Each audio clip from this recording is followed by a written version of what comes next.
Hello IP6 and welcome to this week's class. So we're finished chapter 1 now. I hope you've completed all the homework. For those of you who have sent me the homework so far, that is fantastic. Thank you so much. Just a reminder to some people that you need to answer the questions that you see on the side of the PowerPoints. So I've received some homework that is just from the book and does not include these questions. You need to answer all of the questions that are at the side of the PowerPoint. Okay, so I'm not going to go through them all, but as you can see, lots of questions, lots of instructions of what to do. Make sure you write the questions and answers into your copybooks. Okay, questions and answers. Okay, so we're going to move on to chapter 2, which starts on page 18. So if you can open up chapter 2, page 18, please. And what we're going to be talking about is building relationships, okay? How do we build and maintain healthy relationships? So we have relationships with lots of different people. We have relationships with our family, we have relationships with friends, you have relationships with people in shops. If you walk into a shop and you're buying something off someone, you have to form a relationship with them. You form relationships with your friends. If you're ordering food, you're sitting in a restaurant, how do you talk and maintain friendships or relationships with other people? So there are lots of different ways, with strangers, not with different people, but with strangers. Okay, so building relationships is all about how we act towards others and then how others should act towards us too. Okay, so page 18, I'm going to start reading and please follow. I think you'll be happy that this week there are not that many questions to go into your copybooks. Okay. Humans live in family-based social structures.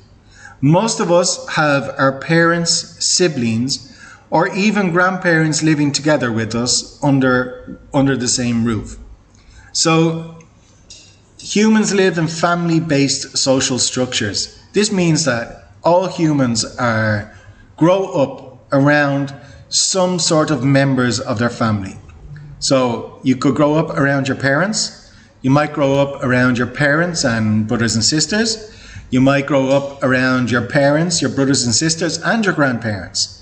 Okay? You might grow up with an uncle and auntie, and maybe an uncle and auntie and cousins. Okay? But they're all part of your family. So we live in a family-based social structure. Okay? And mostly we look at the social structure, the family social structure, as who is everyone that lives with you right now. That is normally how we associate the people within our family social structure. Okay?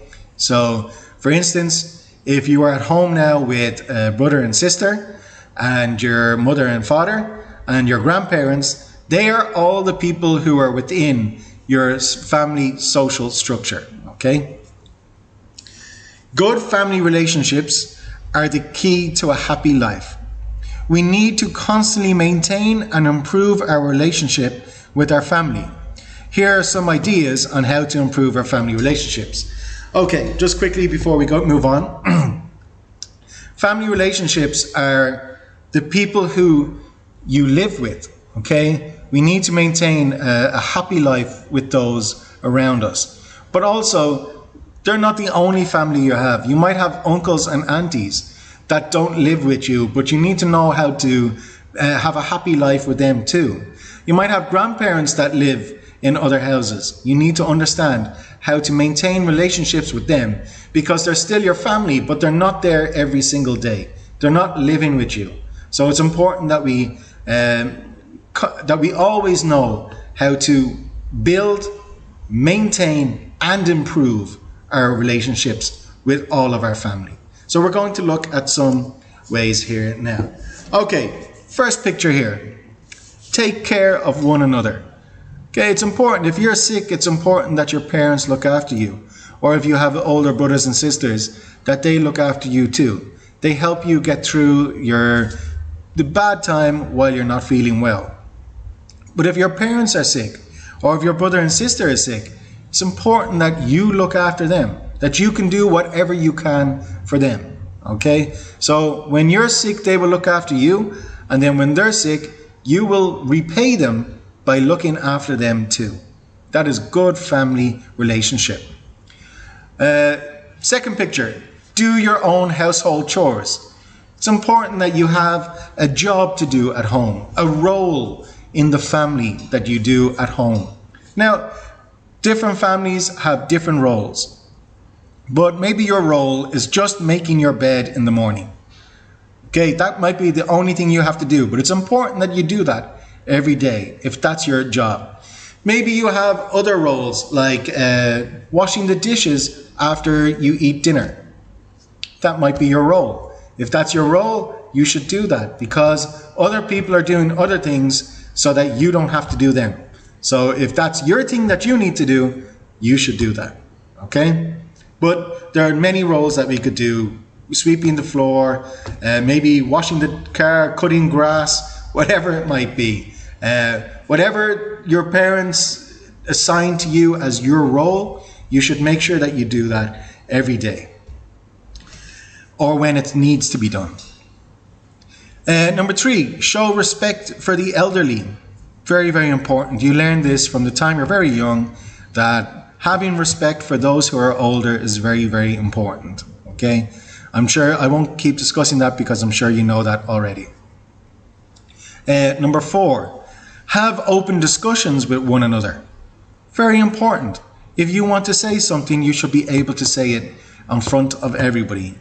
If somebody else in the family needs to say something, they should be able to say it in front of the family too.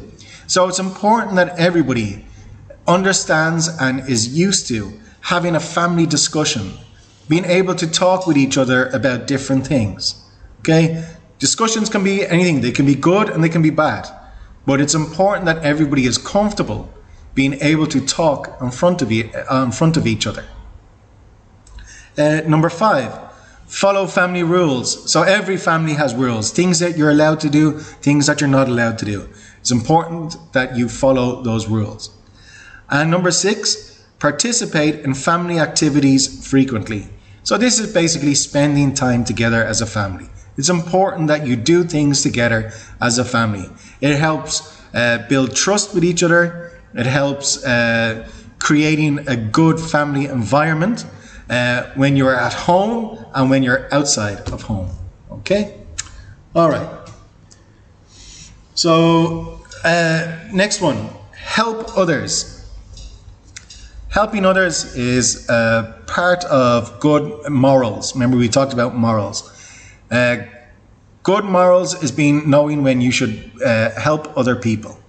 So if you have good morals, you're happy to help others, you're going to behave around others, you're not going to cause trouble. Okay? But helping others is is one of the main basic morals, good morals that people have. And then the second one is to be polite to everyone. So not only help them, but be polite. You know, you should people who are elder than you should say hello, how are you, things like that. If hold the door open for somebody, that's another example of being polite. Okay, I'll just read this part. A close relationship with family members creates a happy family. When there are problems, family members should try to find solutions together. As the family is the smallest unit of society, strong family relationships produce a united and healthy society. So if we all have happy families, everyone outside should be happy too. Okay? It's a good indication. Like if you see that everybody is happy in one place, it's probably because they're happy in other places. And the main place to be happy is at home. So if you're happy at home, you will spread that happiness everywhere else that you go. Okay, activity for you to do in your book. I'm going to read some sentences. We have 8 sentences here. Beside the sentence, you need to put 1 if it never happens, 2 if sometimes, 3 if always. So let's just read the question first. How good are the relationships among the members of your family?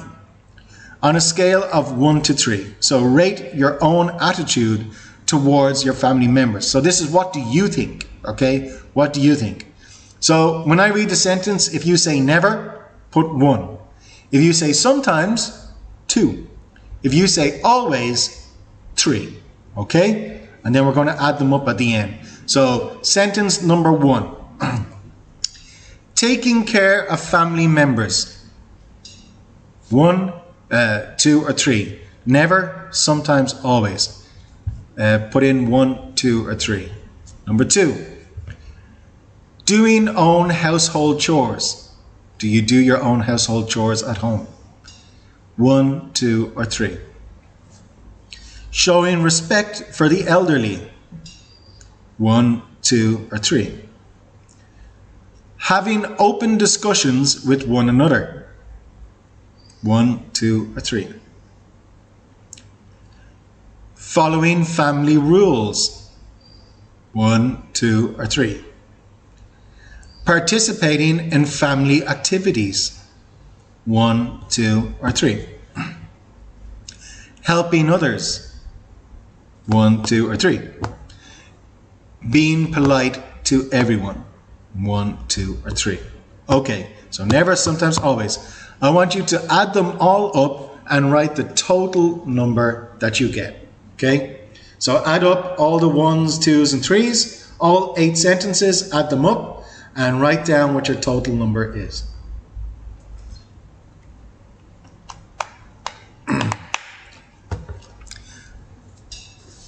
Okay, so I'm going to go over to page 21 and it's going to ask you what is your total rating. Okay, so put in the total number at the top of page 21. Sorry, excuse me.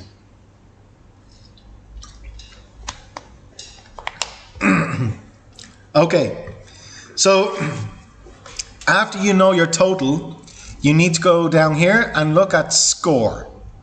Okay, if you got between 0 and 8 points, you need to write A in what is your score. A means you should improve your relationship with your family. If you got between 9 and 16 points, your score is B. That means you have a moderately good relationship with your family. So your relationship is okay. And if you got between 17 and 24, your score is C. That means you have a healthy and happy relationship with your family. Okay? And now here, last one. What will you do to further improve your relationship with your family? So think about the questions that you just answered. Can you use any of them as examples to improve your relationship with your family? I'm going to give you 20 seconds, 30 seconds to complete that sentence. Okay, go. What will you do to further improve your relationship with your family?